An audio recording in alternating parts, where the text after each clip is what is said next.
try to save as many people as we can. Sometimes that doesn't mean everybody. But you don't give up. So you've said that this movie deconstructs the superhero genre, and that it has a non-traditional three-act structure. What did you mean by that? Well, it's you know, the traditional three-act structure of a superhero film is that you introduce the you know, the hero in the first act. He has some sort of you know, flaw or emotional issue that he's dealing with. You separately introduce a villain who has an agenda. In the second act of those films, traditionally the hero and the villain come into conflict with each other. In the third act, the hero defeats the villain.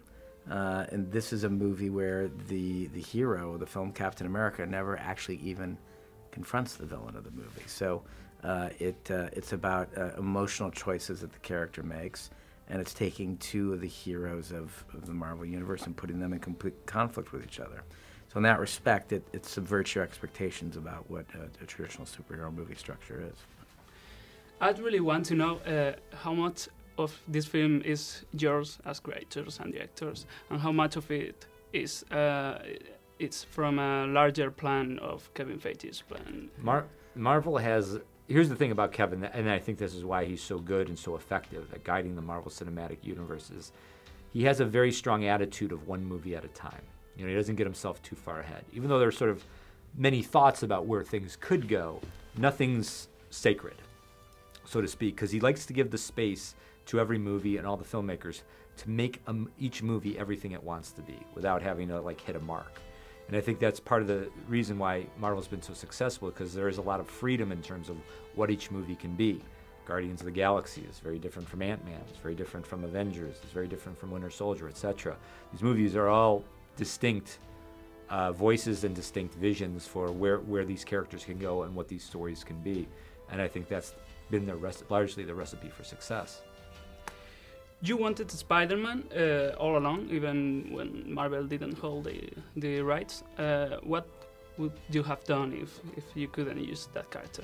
I don't know, because we really committed to a story that had him, and we really weren't interested in any stories that didn't. So, look, it was so difficult a task to get two major studios to agree on a billion-dollar piece of IP to be shared by both studios, that we knew that at any point, if he and I acted as if we could tell the story without the character, that they would just find a way not to make the deal happen. So it was incumbent upon us to, by sheer force of will, to push both parties into a deal. And, you know, an incredible amount of credit goes to Kevin Feige for pulling this off.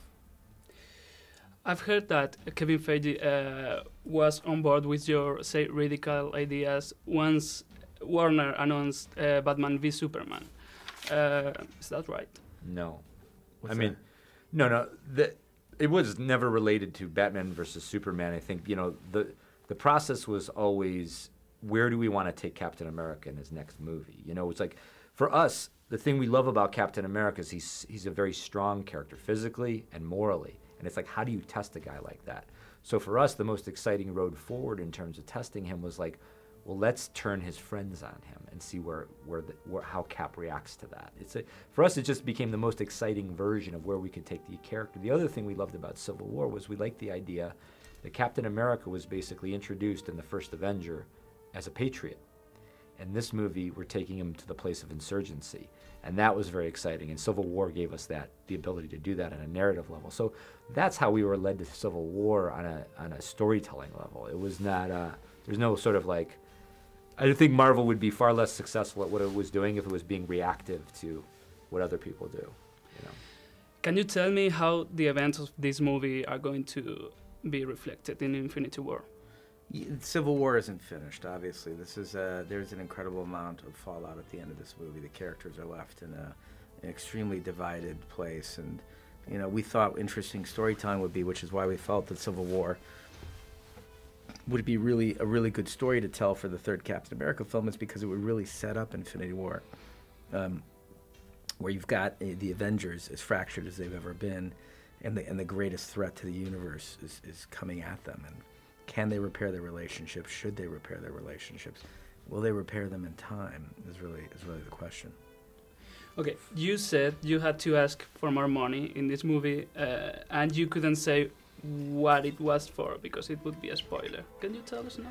Oh, no. Well, see, the problem It's still is yeah, it's once still a people see the spoiler. movie and it's been out there, then we could talk about Yeah.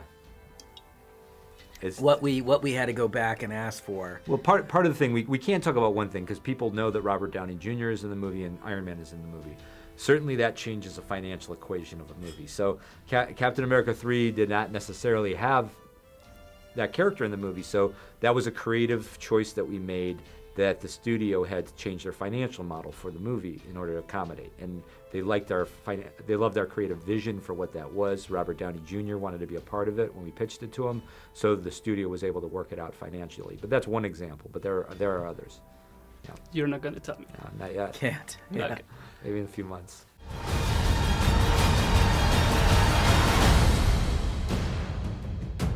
All right, I've run out of patience. On to Ruse! Hey, everyone.